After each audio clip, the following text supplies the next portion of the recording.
ಅಧಿಕಾರಿಗಳು ಇಂಜಿನಿಯರ್ಗಳು ಹೇಳ್ತಾ ಇದ್ದಾರೆ, ನಮಗೇನು ಗೊತ್ತಾಗ್ತಾ ಇಲ್ಲ ಸರ್, ಯಾರು ಮಾಡ್ತಾರೆ ಅಂತ. ಹಾಗಾಗಿ ನಾವು ಒಂದೇ ಗುರಿ, ಭದ್ರಾ ಜಲಾಶಯದಲ್ಲಿ ಇವತ್ತು 10,000 ಕ್ಯೂಸೆಕ್ ನೀರು ಒಳಗಡೆ ಬರ್ತಾ ಇದೆ ಡ್ಯಾಮಿಗೆ. ಭಾಳ ಒಳ್ಳೆ, ಇವತ್ತು ಜೂನ್ ತಿಂಗಳಲ್ಲಿ ಇಷ್ಟು ನೀರು ಬಂದಿದ್ದು ನಾನು ಇದೇ ಮೊದಲನೇ ನೋಡ್ತಾ ಇರೋದು. ಯಾವಲ್ಲೂ ಬಂದಿಲ್ಲ ಜೂನ್ ತಿಂಗಳಿಗೆ 10,000 ಕ್ಯೂಸೆಕ್ ನೀರು. ಇಂಥ ನೀರನ್ನು ನಾವು ದಾವಣಗೆರೆ ಜಿಲ್ಲೆ, ಹರಿಹರ, ಹರಪನಹಳ್ಳಿ ಭಾಗದಲ್ಲಿ ಕೊಟ್ಟರೆ ಕರ್ನಾಟಕ ಇನ್ನೂ ಬೇಕಾದಷ್ಟು ಉತ್ಕೃಷ್ಟವಾದಂಥ ಭೂಮಿ, ಕೃಷಿ ಭೂಮಿ ಅಲ್ಲಿದೆ. ಅವರಿಗೆ ನೀರು ಬೇಕು, ಅಂತರ್ಜಲ ಬೇಕು. ಈ ನೀರನ್ನು ನಾವು ಏನಾದ್ರು ಮಾಡಿ ಅಲ್ಲಿಗೆ ಕಳಿಸ್ಬೇಕು. ಅದು ಬಿಟ್ಟು ಇವರು ನೀರು 7,000 TMC ಅದನ್ನು ಆಮೇಲೆ ಮಾತಾಡ್ತೀನಿ, ಕೆಲವು ಸಭೆಯಲ್ಲಿ ಮಾತಾಡೋಂಥದ್ದು ಇಲ್ಲಿ ಬೇಡ. ನೋಡಿದೆ ಆಘಾತ ಆಯ್ತು ನನಗೆ. ಇನ್ನು ಇದನ್ನು ನೋಡಿ ನಾವು ಸುಮ್ಮನೆ ಇದ್ದ ರೈತ ಚಳುವಳಿ ಈ ದೇಶಕ್ಕೆ ಅನ್ಯಾಯ ಮಾಡ್ದಂಗೆ ಆಗುತ್ತೆ ಅಂತೇಳಿ ಕೆಲವೇ ಹುಡುಗರು ಸೇರಿ ನಾವು ತೀರ್ಮಾನ ತಗೊಂಡ್ವಿ. ಬೇಕಾದಾಗಲಿ ಕಣ ಸತ್ಯಹಳನ ಆ ಕಡೆ ಮಲೆಬೆನ್ನೂರಿನವ್ರು ಬರಲಿ ಇಲ್ಲಿಗೆ ಅಂತ ಹೇಳಿ ನಾವು ಇಲ್ಲಿ ಧರಣಿ ಕೂತಿದ್ದು. ಈ ಮಳೆ ಒಳಗೆ ಕೂತಿದ್ದು ಯಾಕಪ್ಪ ಅಂದರೆ, ಧರ್ಮಾತ್ಮರು, ನಿಮ್ಮಂಥವ್ರು, ಹೊಲಗದ್ದೆ ಮಾಡೋರು, ನೀರು ಬಳಕೆದಾರರು ಬಂದು ಇಲ್ಲಿ ನೋಡಲಿ ಅಂತ, ಏನಿಲ್ಲಿ ನಡೀತಿದೆ ಅತಾಚೂಲ್ಯ ಇದು ನೋಡಲಿ ಅಂತ ಇವತ್ತು ನೀವೆಲ್ಲ ಬಂದಿದ್ದೀರಿ. ಮೊನ್ನೆ ನಮಗೆ BP ಹರೀಶು ಮಾತಾಡಿದರು, ಅಣ್ಣ ನಾವೆಲ್ಲ ನಿಮ್ಮ ಜೊತೆಗಿದ್ದೀವಿ ಅಂತಂದರು. ರೇಣುಕಾಚಾರ್ಯ ಅವರು ಅವತ್ತು ಬಂದರು, ಇವತ್ತು ಬಂದಿದ್ದಾರೆ.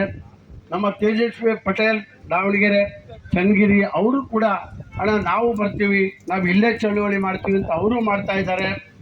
ಆ ಕಡೆ ಇನ್ನೂ ಆ ಕಡೆ ನಾಗರಾಜ್, ಹೌದಲ್ಲ, ಹೌದು, ನಾಗರಾಜ್ ಅವರು ಕೂಡ ಮೊನ್ನೆ ಬಂದು ನಮ್ಮನ್ನು ನೋಡಿ ಅವರು ಶಾಂಪಲ್ಲಿಗೆ ಒಂದು 10 ಬಾಂಡಿನಾರ ಹಾಕಿ ನಾನು ಮುಚ್ಚಿ ಹೋಗ್ತೀನಿ ಅಂತ ಹೇಳಿ,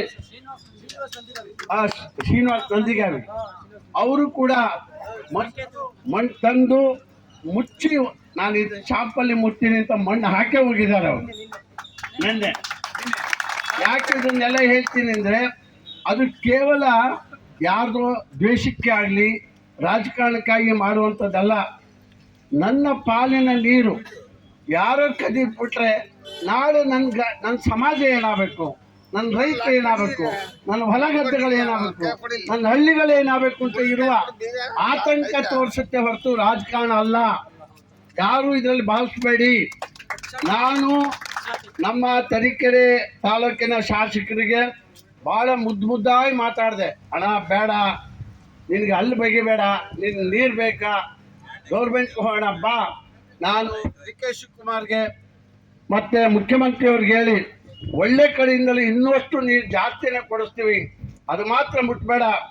ಯಾಕೆ ಆ ಜಾಗ ಮುಟ್ಬೇಡ ಅಂದೆ ಅಂದರೆ, ಬಂಗಾರಪ್ಪನವ್ರು ಮುಖ್ಯಮಂತ್ರಿ ಆಗಿದ್ದರು, ಅಲ್ಲಿ ಎಂಬ್ಯಾಡ್ಮೆಂಟ್ ಒಂದು ಗೋಡೆ ಇತ್ತು, ನೀರಿನ ನುಗ್ಗದು ಬಲ್ದಂಡೆ, ಅದೇ ಜಾಗದಲ್ಲಿ ಇದ್ದಕ್ಕಿದ್ದಂಗೆ ರಾತ್ರಿ ಹೊಡೆದೋಯ್ತದು.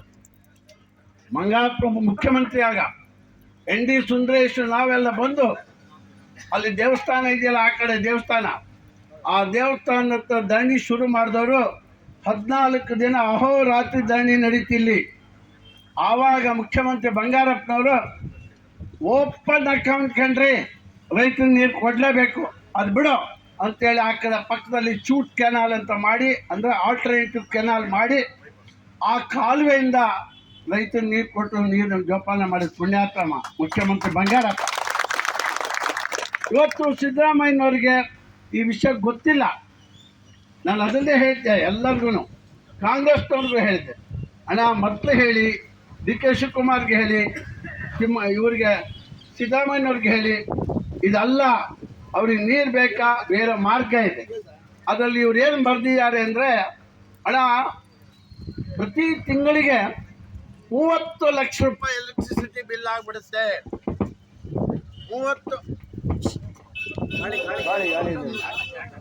30 ಲಕ್ಷ ರೂಪಾಯಿ ಎಲೆಕ್ಟ್ರಿಸಿಟಿ ಬಿಲ್ ಆಗುತ್ತೆ ನೀರು ತಗೊಳಕ್ಕೆ. ಸರ್ಕಾರಕ್ಕೆ ಆರ್ಥಿಕ ಹೊರೆ ಆಗುತ್ತೆ.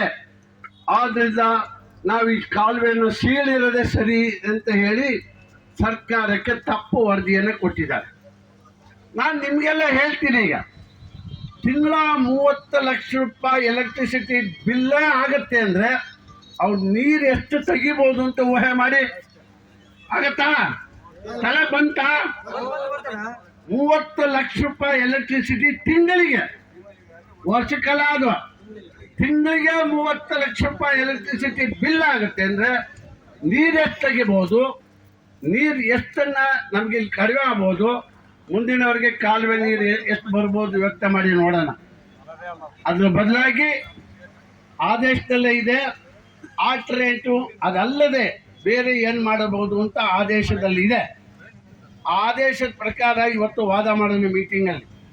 ಅದು ಮಾಡಲಿಕ್ಕೆ ಏನು ಆರ್ಥಿಕ ಹೊರೆ ಆಗುತ್ತೆ ಅದನ್ನು ಮುಖ್ಯಮಂತ್ರಿಯವ್ರಿಗೆ ಹೇಳಿ ಕೂಡಲೇ ಗ್ರಾಂಟ್ ಕೊಡಿಸಿ ಸರ್ ಅಂತ ಹೇಳೋಣ.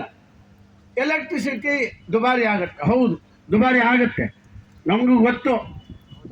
ಆದರೆ ಇದಾಗಿರೋದು 20ರಲ್ಲಿ 5 ವರ್ಷದ 10 ವರ್ಷದ ಕೆಳಗೆ. ಇವತ್ತು ಎಲೆಕ್ಟ್ರಿಸಿಟಿ ಎಷ್ಟು ಚೀಪಾಗಿ ಆಗ್ತಾ ಇದೆ ಅಂದರೆ ಮುಖ್ಯಮಂತ್ರಿ ಸಿದ್ದರಾಮಯ್ಯವರಿಗೆ ಎಲ್ಲರಿಗೂ ಪುಕ್ಕಟೆ ಕರೆಂಟ್ ಅಂದ್ರಲ್ಲ, ಅದರ ಅರ್ಥ ಏನು?